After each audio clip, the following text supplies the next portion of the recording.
Welcome back to Self Revelations. It's your boy B-Dab. And I am Juan Moreno. Back with y'all with another episode 23, man. Already, Jordan. episode 23. Michael MJ. Jordan. But yeah, man, hey, Dubs, Warriors got they ring, they fourth one, You was a Celtics fan the whole time, right? I'm just surprised Al Horford didn't get MVP. Bro, That's what? all. What did you think was going to happen? Like, be honest. What did you really think was? You thought Al Horford was finna lead them to a You know what's funny? championship? Every time we'll go out to go watch the game, and Selena would ask me, or some random person because I'll have a Raiders, I'll have some Raiders on my tattoo in my hand. They'll be like, "Oh, you going for the Warriors?" I'm like, "Yeah," but if my friend B-Dab was here, I would have said the Celtics. Fuck you. But obviously, I knew the Warriors were gonna win. I mean, I want them to win. Okay, you inside. saying that now? You saying that now? You say that now? Only because they won. Remember the year of the Raptors, the year we played the Raptors, and I remember we was in Applebee's, and I remember I was so hot. I was at a boiling point, and I think it was it the game Clay got hurt? Was it the game? That's the game we watched. Might have been. Or was it the game before that? Because that was the game they got eliminated. I think it was the game before that when I think we had lost that one. Yeah, they lost. We had lost the game before, and I remember they had came back and won, and I remember the whole game you were in my ear talking about some, y'all gonna lose, right? Hey, y'all know y'all weak. Y'all know y'all gonna lose, bruh. And it's just you that friend that just pokes the bear, bruh. And I was just I was so mad, to die at that Applebee's. Oh my god! Because I was being hella loud when I think about it now, and there's other people that are, people are willing to die for their sports team. Yeah, I was willing to die off of a joke. Not me. No, I ain't gonna die for no goddamn. I thought it was so funny though. That shit is crazy. But nah, I'm glad they got their dub. My boy Curry got his fourth one, the same as y'all goats. I'm not saying nothing at LeBron, but he got four just like yo goat. So I'm happy they brought that back to the Bay, and all them boys. They deserve it. You know what I'm saying? And they have a young team. I know you don't know a lot about the people that are on the Warriors, but they got some young talent. They got some dogs. They got Kuminga. He's 19 years old, bro. That's crazy. 19. That's wild. They got Moody. They got Jordan Poole. Jordan Poole's about to get a bag. The one thing I was watching of the NBA Finals and the playoffs, Jordan Poole has all the skills. He just can't finish. Yeah. That's he has all the open shots, crazy opening shots, and I'm just no way. He does Steph Curry moves, definitely influenced or inspired, but then he won't finish. I'm not all the time, obviously he finishes a lot, but there's some times where I'm just damn, he just he'll saw somebody up and then miss. I'm bro, if he would have made that, it's gonna come though. Yeah, because he's young. He's 23, bro. He's taking those shots though. He's 23. It's a good thing that he's missing. Yeah, he's taking those shots, learning, and I'm so glad he has this time to just sit there and lock in with Curry and just learn. Because when he first got in the league, watching him, it was just man, you could just tell he just needed a lot of development. So they ended up sending him down to the G League, bro. Oh, I didn't know and that. he was dogging. He was going crazy. When he came back, bro, dropped dub 5 or 30, I think, and 25 or 30. And he was just he just looked like a different player, bro. And ever since then, he just been going crazy. And we kind of was seeing it when he's making these half-court shots, doing the same moves. They'll do a side-by-side of him and Curry doing the same move and making it early in Curry's career and in his career. And it's just dang. Besides him being 6'7", it's he could be something nice for real. And they have that team. They're still building with that foundation they have. And they have James Wiseman that didn't even play like that. You know what I'm saying? So they got some good young dudes that they can build chemistry with over the years, and I think that's gonna be fun to go and watch. And I wish I would have went to a game, man. You gotta spend that money. Yeah, and then on top of that, being in season and not being able to go, you know what I mean? So, but nah, it's, I didn't even go to the parade, bruh. Yeah, I was hiking. So when we got back from our game, bruh, it was they put it on they put it on their Twitter and said, oh, the parade is going to be Monday at 11. So I already know I would have had to get to BART and get out there. I probably have to leave and be out there 8 o'clock. You know what I mean? So, and I already had planned something. So Right. I went and did that. I went on a hike. I went to the Mission Peak thing, and I seen the pictures, bro. Crazy. The bay turned out. Curry was dead, bro. He had me weak. He was gigging, bro. It was funny. He was drunk. He was like, oh, he know what he doing. So he know what he's doing. They said he been in the bay too long. Yeah, for real. Yeah, so that's one thing you notice too, like the separation of like the difference in like the Bay Area and then from everywhere around the world. Like the Bay Area is the Bay Area. Like there's certain things that you see or slang or words, swag too, like dance moves that or music influence like straight. That's Bay Area sound. Like that. It has like that's what I love about the Bay Area. It has like its own distinguished, own movement that you can't replicate. Facts. And they been on that, bro. Been on that since the hyphen movement, bro. It's not playing, bro. And people like from other states, or from maybe down south, or be like, oh, well, we came out with this. Well, we came out with this, and it's just like a whole bunch of swagger jacking. But at the end of the day, like, it's all love at the end of the day. But the Bay different, bro. Love it. Me. But how's everything been going for you for this past like week and a half? I mean, I've been doing good, like I'm just like pursuing my goals, constantly making mistakes, and then just trying to work on like my morning routines, like try to wake up with like gratitude. Cause sometimes I'll get on my phone as soon as I wake up and check like the podcast or like my own individual Instagram, work emails. Like I'll wake up ready to like put fires out. Like I kind of wake up already like tensed. Like after I look at my phone, and then it might cause anxiety for the day for me in the beginning. There's like some science behind that. Like you get a certain amount of like the stress chemical, I think it's cortisol, in your body, and it peaks usually in the morning naturally. So I would, go through social media and stuff like that, and news is 24/7. So you have like shootings, the sad thing that happened with the law that passed with like abortion with women and all that stuff, and it'll kind of put you in a mood. So I've been practicing, like I'll wake up in the morning, I'll listen to like like an example the videos you sent me with Steve Harvey, Joel Osteen. I could be saying his name completely wrong, but like just some great words like gratitude or never give up, or don't be weak, don't give in. Like I'll listen to that 10-minute videos like when I'm in the shower to set the mood for the day. And yeah, I'm just trying to focus on more gratitude and trying to be more patient, because I feel like I'm very good at it, but the people closest to me show that I have a lot to work on. So yeah, I just been trying to like hammer down on some of the things that I know at the moment that I'm struggling with. Yeah. And when it comes to those struggles and stuff that you're dealing with, I know you're trying to be, grateful and have gratitude, and the time that you're in, it's your life right now.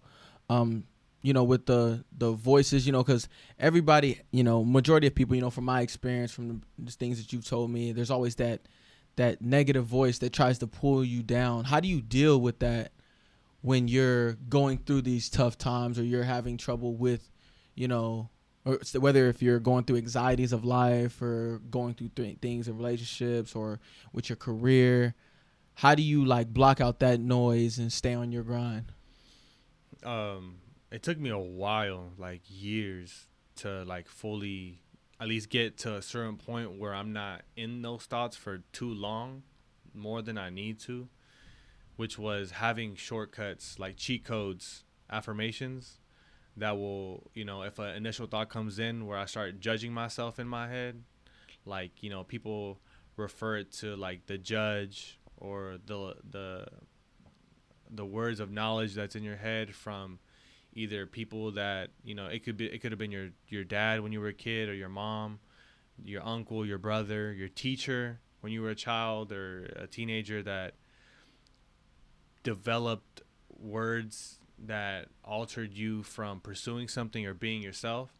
So I try to figure out ways within affirmations to then have a shortcut out of it, to not be in it for too long than I need to.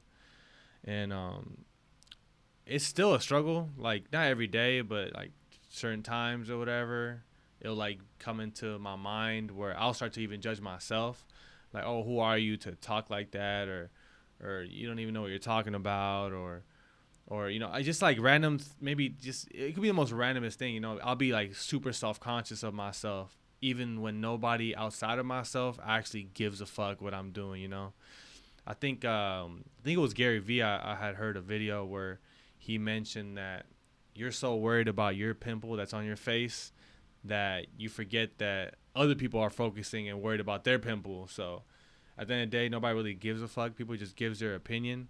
So I have to remind myself, like, it's all in your head. Like, this fake reality, this fake judging of yourself. Like, you get to choose what you look at. That's another great thing I learned from Gary Vee is, like, you know, if you focus on looking at the negatives, that's all you're going to be focused on. If you try to focus on the positives, then that's what you will focus on. You know, half empty, half full. Like, that's a true, I think, viewpoint. It's a viewpoint, your perspective, as for a better word, that sometimes, you know, you are so wired to pay attention to the negative things because of the people that you grew up with or TV and stuff, that you forget to focus on the good things and the positive things to keep you going towards that goal, that those little negative thoughts might come in. So for me, I think just over time working on it and being conscious that it's just all in your head, and I just got to rewire and work on it and try to develop ways that other successful people did to eliminate those thoughts. And I just try to be practical and just try to, you know, get better each day on eliminating little by little the noise. That's beautiful. That's beautiful. So, in that same sense, you know, I have a success coach, and, you know, I've been working with him for a couple months with some things, and, you know, blocking out the noise and, like, basically getting over that hump of the self-doubt and, you know, critiquing myself to a certain extent. You know, we came up with this with like a formula, like basically like when you're getting these negative thoughts and when you're getting like this doubt in your head and you're talking to yourself, telling yourself like, damn, I don't know if you can do this, or like, who are you to be doing this, or who are you to be doing that? Like, are you sure you can do this? Like, or maybe this workout is a little too hard. You can rest, or you can sit down. As we were talking, and he was telling me, he said, you know, something that worked for him was, you know, accepting that thought. You know what I mean? Accept the thought. You know who you are, so accept it. Think about it. Deny it. Like, hey, this isn't who I am. You hear it, but you're like, that's not who I am. It's okay. That's not me. And go in the direction of where you're supposed to be and where you know you can be. So if you're doing a workout and you're like, man, this last 2 reps are a little tough, I could just stop now. Nobody's looking. Or maybe, I don't know if I want to get up and go to work today. I don't know if I want to get up and go provide for my family today. I don't know if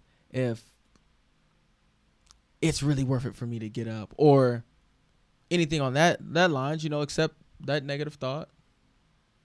You know, it is what it is. You're thinking about that for a reason. Don't block it out, because at the end of the day, that you're feeling like that for a reason. You know what I mean? Accept the thought, address it, and push it to the side.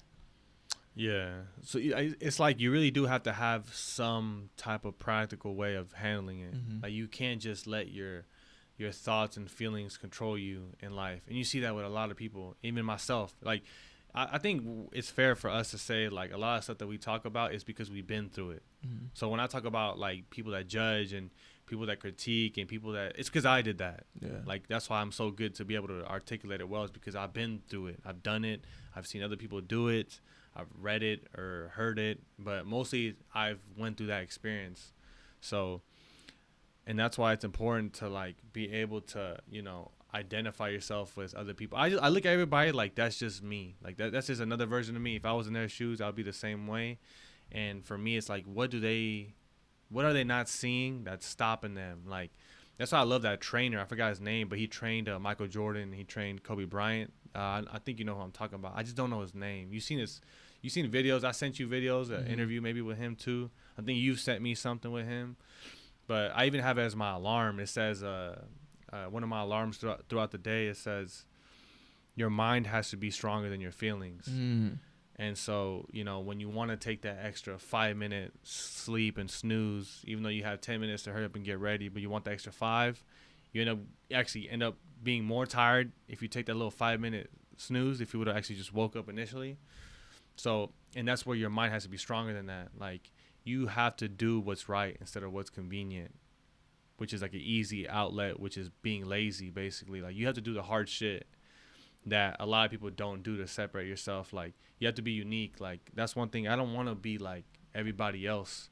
My ideas, my perception of what a sentence or a emoji, you know, means to you because of how you use an emoji or how you use a sentence or how you use this word doesn't mean that I'm going to use it or define the same way. So I think you have to try to be unique and try to have outlets on how to, you know, basically be centered with yourself when those thoughts are lingering in.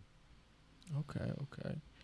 And how important is, you know, being patient with those thoughts and being patient when it comes to your success or with family members, friends, those relationships? How important is it to be patient?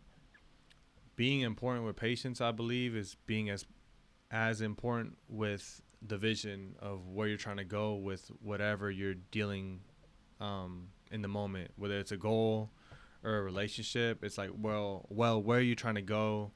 What's the goal, the task, the even materialism for some people, that's how they get motivated, or revenge, or because somebody when you were a kid told you can't do this, like, you know.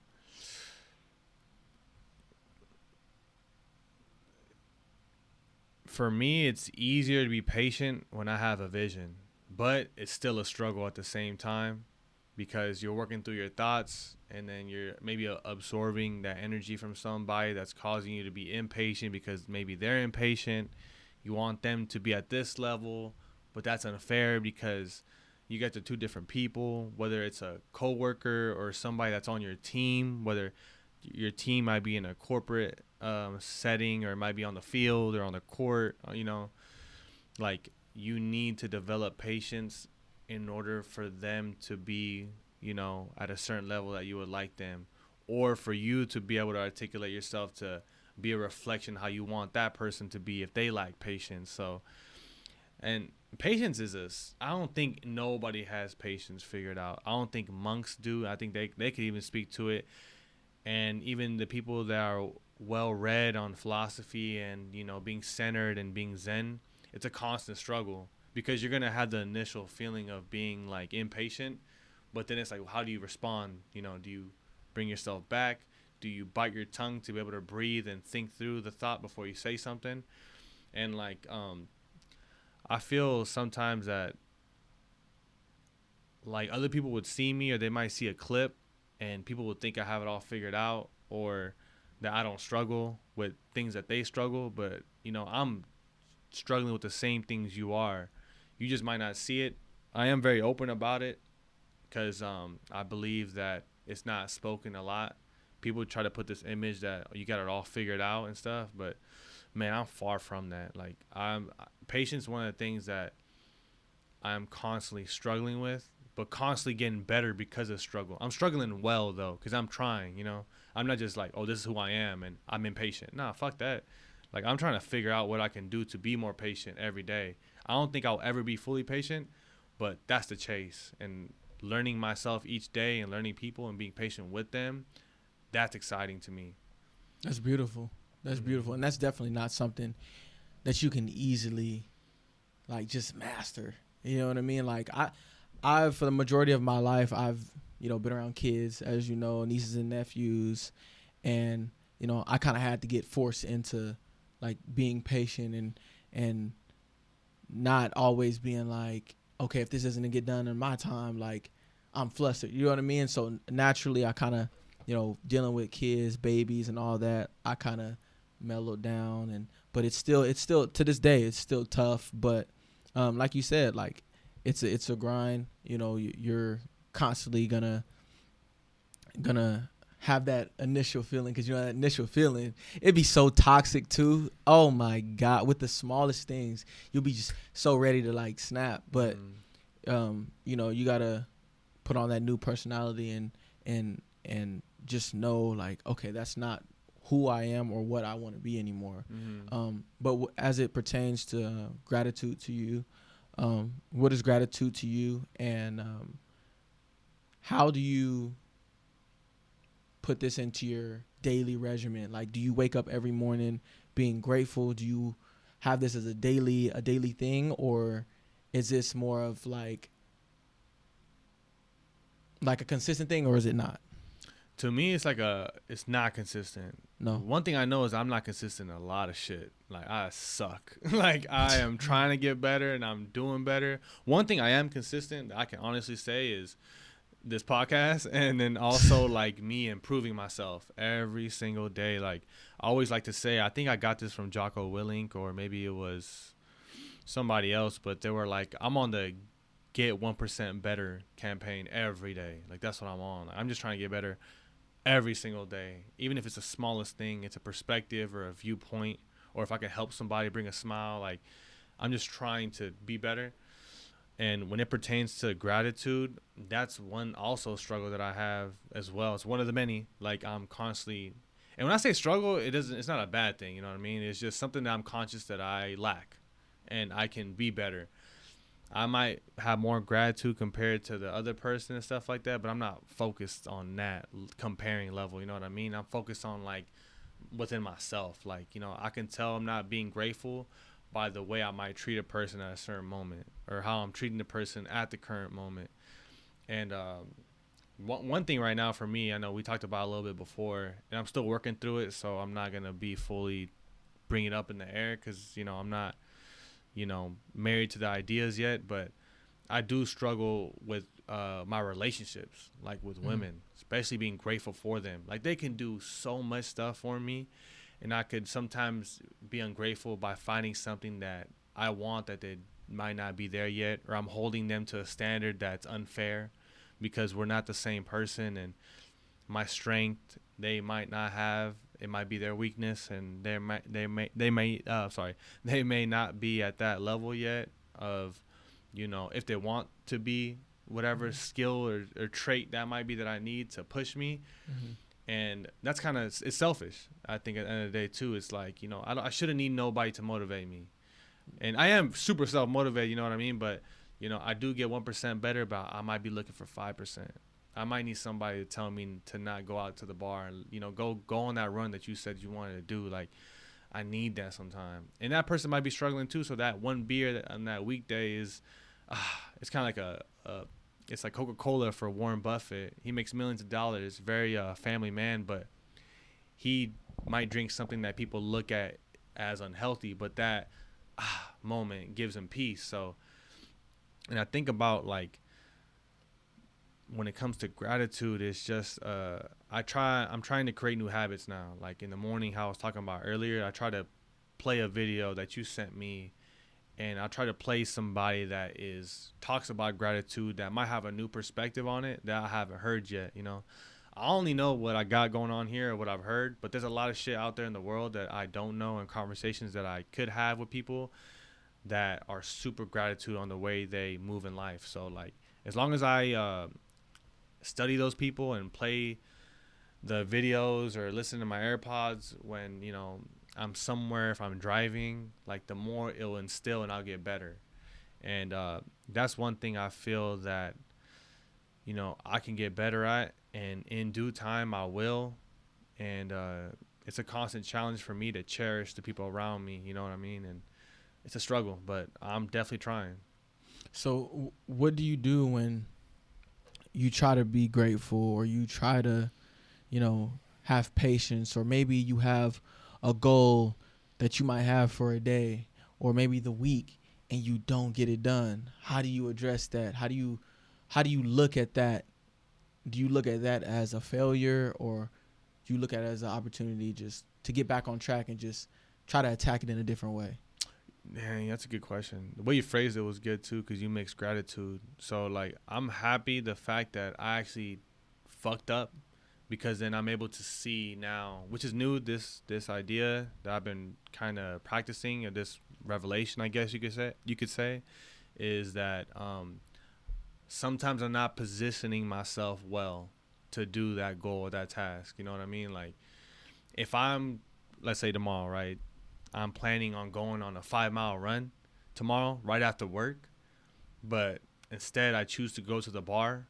I have positioned myself to go on that run by drinking alcohol and eating this food. And that's like the best example that I have, because I do that at times, you know.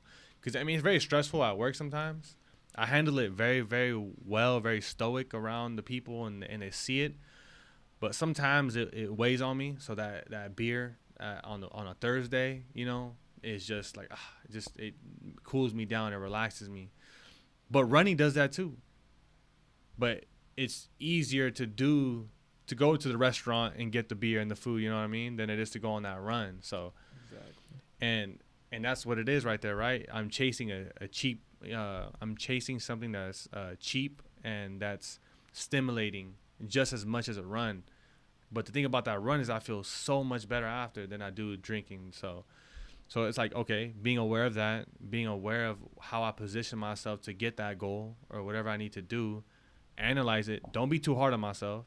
Like, okay, I fucked up. Why? Because I did this instead of this. I didn't position myself well. Maybe if I bring the running clothes in my car, that I could just, as soon as I get off of work, put that clothes on and go run at a near park, run a few miles. Then I'll be okay with getting that beer after the run. Then, like, I have to tweak it. I just have to tweak my habits, create the habits, which is the hardest part, especially if you have habits that have been instilled for years that you're starting to catch on, is causing you to not position yourself. So I think that's what comes into my mind when it comes to if I fail on doing something, it's because I didn't position myself right. Yeah. And, you know, without failure and without struggle, you're not going to have progress or growth. So I look at it when I set something out, say I'm like, okay, I'm going to work out 5 days a week. I'm going to do this, and that. And say one of the days I miss, or one of the days I only do cardio, or one of the days I say I'm going to wake up and I'm going to do 200 push-ups every day, and I wake up and I forget. I take that on the chin, and I just take it as, okay, we need to scrap this plan. We need to come up with a new one. Okay, maybe that's just too much for me to think about right now, or maybe I need to lock in more. Maybe, okay, I need to wake up and do 100, or maybe I need to do more. Maybe I need to do it before I go to sleep and when I wake up, making it into a routine, and set alarms on my phone, write it down, put it on my whiteboard, put it in front of my mirror so when I walk into my bathroom, I see it every day. You know what I mean? So, you know, the failure of, you know, things not going as planned, or the failure of, or thinking of it as a failure to accomplish that goal that you set out for yourself, or that thing that you're pursuing, it's fine. You're going to make it worse if you harp on that failure and you sit there, oh, woe's me. Oh, better yet, it's better for me to just, I already missed 2 workouts. Might as well not work out for the week. No, get your ass up. Go do what you planned out to go do. Just start it from that day forward. Okay, I messed up yesterday. Today forward, I'm going to do the right things to put me in a position to be successful. And, you know, a lot of that, you know, keeps me on track too. When it comes to that and setting my goals is, you know, sometimes I'll talk to my dad, or I'll talk to my brother, or I have somebody to talk to. I'll talk to my girl, or whatever it may be. And, it keeps me motivated, and it keeps me going, and keeps me on that tunnel vision. You know what I mean? And keep looking at the looking for the light at the end of the tunnel. So what I want to ask you, like, do you think like your family and friends keep you in that mindset, or they keep you on track? And do you think that, you know, having those relationships or your family and friends can harm or help you? Obviously, it depends on the quality too of your friends and family. You know what I mean? I know a lot of people. I've had experience with certain family members that were just very, very selfish, and not in the best way. You know, like, so I know that, like, it won't relate to everybody, but that's why you have to choose who you want. Like, you might have 50, you know, you might have over 50 people in your family, and only 5 you're really close with because of good intentions and they never did you wrong and they're great with you and great people. But that other 45 out of 50 is just, great people, best intentions for themselves and maybe their kids or whatever, their close niche, but they might not have the best, they're not going to, they're not going to put you first, which is fine, but they might not, not be the best. So, and that's why I believe having a solidified group, I have I don't know, at this point, friends are my family. So I don't know why I say friends as much, but more like, my family, which are you and, blood or not, whatever, people who I feel that have the best intentions for me and that's been around me since the jump. It is so important that I keep them involved and try to maybe send a few text messages of a happy birthday or do a little bit more to keep them, to nourish the relationships, which I know I need to do better, but keeping them around keeps me level-headed. Like, when the pride or the ego, the more money you make, that new car, or they keep me like they is it not inflate, but deflate my head sometimes. If I'm very, very confident. Sometimes it could be like perceived as cocky, but I just know what I want and I know what intentions I want to set for myself. And I know that everything I do is really not for me. It's for everybody that's around me. Like, I want to be able to leave something behind. I want to give people experiences that they never had. I want to give a different perspective that they never heard. And that means the world to me. Like, it might seem as selfish, but really it's the most unselfish act because everything I'm doing is for everyone else but myself. You know what I mean? And giving a smile and giving things and seeing people's like expression and the smile on their face gives me that's more than money to me.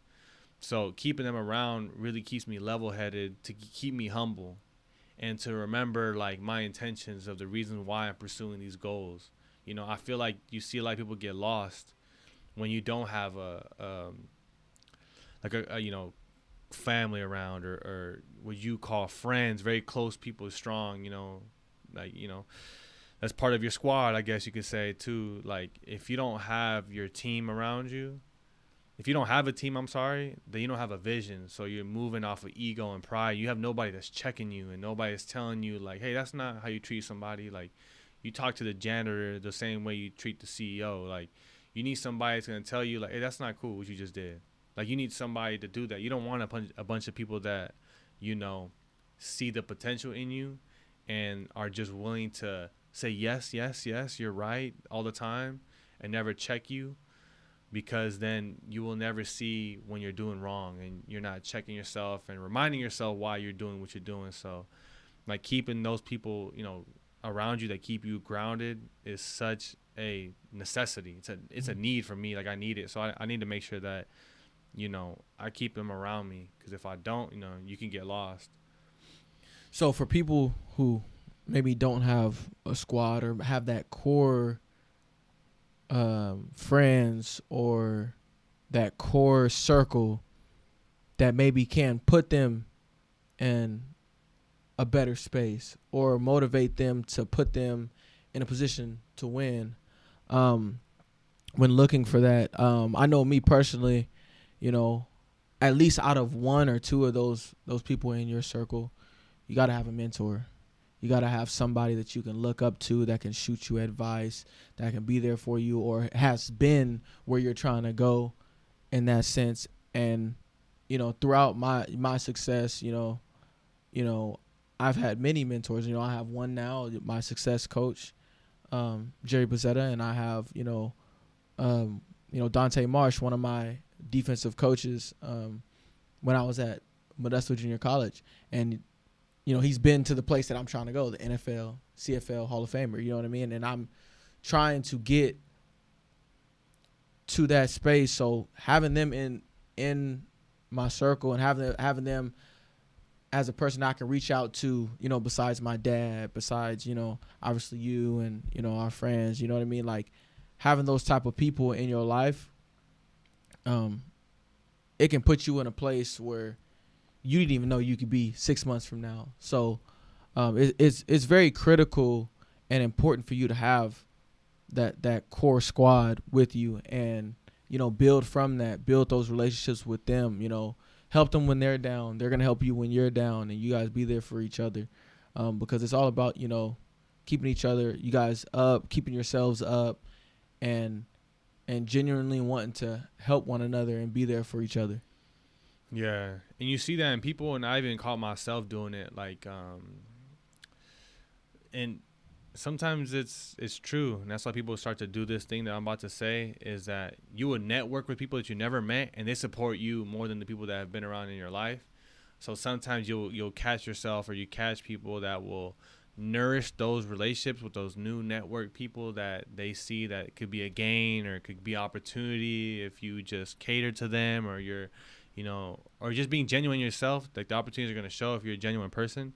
But then it's like, well, you're not nourishing those other relationships with your legit family that you're with every day, regardless of how they are. If maybe they're judgmental, because you also are. Like, and I always believe, like, if you want people to be a certain way, not by forcing, but you have to be a reflection of what you want them to be. So I think, like, sometimes the people that you get with is a reflection of who you are at that moment, or you are at that time when you guys, you know, met. And it doesn't only mean, it means any type of relationship, not just like spouse or whatever, but family, friends. Like, sometimes people will nourish the relationships of people that you barely met more than the people that are there that keep you actually aligned to who you are. Who you are changes, right? Like, you're always gonna change. You're always developing. Like, you can't say, "Oh, I never changed." Like, that's a damn lie. Yeah. That's a damn lie. Like, you're constantly changing. And if you're not, that might be the same reason why you're at that same place for 15 years and have never grown or adapted, or like, you don't need to seek promotions, you know what I mean? But you need to seek more, though. Like, you shouldn't be in the same spot and have the same knowledge and have the same way of the way you dress and the way you talk when you were in high school. Like, you know, like, you can't be moving in a way of popularity. Like, you need to stop trying to fit in, you know what I mean? Like, you need to separate yourself and do the things that you want other people to do for you. So, and that's by nourishing the relationships, being a leader, working on just trying to be better, being open to fucking up and being vulnerable, and trying to seek help, like getting a mentor. I never thought about getting a mentor. Like, shit, my mentor was trial and error, like fucking up. Like, and Russ said that in a song too. He's like, my OG was trial and error. Like, that was my OG. Like, myself, fucking up, making the mistakes, looking at other people making mistakes, seeing what the closest people to me were doing correctly that I wanted to do, and I'll ask, like, hey, how do you do that? Why do you do that? And then adapt it to myself. So, like, I don't know where I was going with this, but but it just, you know, it's in me, not on me. But but I really do believe, like, you know, it is so important to keep those people around you because they keep you leveled. Facts. No, that's facts. Most definitely.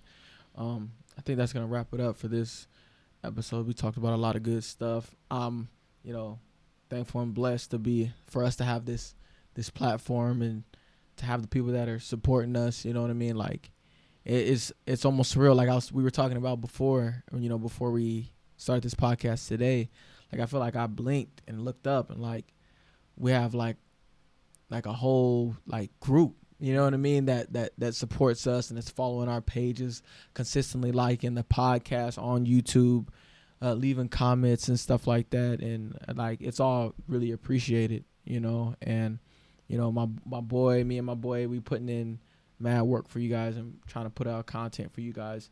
And, you know, we don't gain anything from this but giving out free game. That's the only thing we gain is, you know, when you guys send us those messages, send us those text messages, you know, tell us like how you guys are making changes for the better, you know, to be more positive or to make better choices in your life. Like, that's what we love to hear. You know what I mean? We're doing this out of the kindness of our heart. So we appreciate all you guys, and we appreciate you guys for watching Self Revelation.